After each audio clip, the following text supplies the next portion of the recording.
Hello बच्चों, let's see this question and here this question say what happened with the news of revolutionary events in France reach the different cities of Europe explain। Question आपसे बोल रहा है कि क्या होता है जब फ्रांस के रेवोल्यूशनरी इवेंट्स की न्यूज़ यूरोप के अलग अलग सिटीज़ में फैलती है, तो क्या होता है उस रेवोल्यूशनरी न्यूज़ से। तो यहाँ पर हम उन रेवोल्यूशनरी इवेंट्स और न्यूज़ के बारे में डिस्कस करेंगे जिसने यूरोप के सभी देशों में हलचल पैदा कर दी थी। क्वेश्चन का की कॉन्सेप्ट है रेवोल्यूशनरी इवेंट न्यूज़।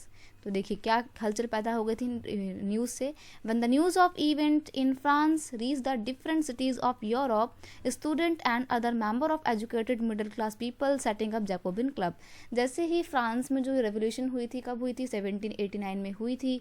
उस रेवोल्यूशन के आइडियाज़ को पूरे यूरोप के अलग अलग देशों में पता लगता है कि वहाँ पर ऐसे ऐसे हो रहा है, रेवोल्यूशनरी आइडियाज़ आ रहे हैं। तो उन रेवोल्यूशनरी आइडियाज़ की वजह से इन्फ्लुएंस होकर यूरोप के अलग अलग एरियाज़ में कुछ student, teachers and other member of the society जो कि एजुकेटेड मिडिल क्लास हुआ करते थे, उन्होंने अपने जैकोबिन क्लब बनाए।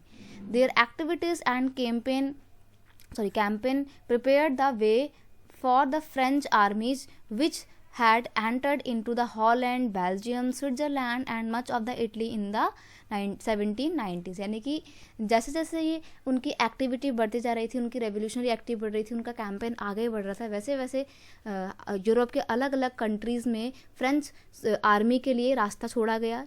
वो लोग हॉलैंड में, बेल्जियम में, स्विट्ज़रलैंड में और इटली के कुछ हिस्सों में 1790 तक एंट्री कर चुके थे। And with the outbreak of revolutionary war the French armies begin to carry the idea of nationalism to the different cities of the Europe. और जैसे जैसे फ्रांस की आर्मी यूरोप के अलग अलग देशों में जैसे कि हॉलैंड, बेल्जियम, स्विट्ज़रलैंड, इटली में पहुंची, वहां पर जाकर उन्होंने अपने फ्रेंच रेवोल्यूशन के आइडियाज़ को एक्सप्रेस किया और ज़्यादा से ज़्यादा लोगों को अपने आइडियाज़ से इन्फ्लुएंस करने की कोशिश करी। और इस तरीके से यूरोप के अलग अलग देशों में नेशनलिज्म की जो फीलिंग थी वो इमर्ज होने लगी थी। तो ये था रेवोल्यूशनरी इवेंट्स की न्यूज़ का असर पूरे यूरोप में। I hope you understand it well. Best of luck.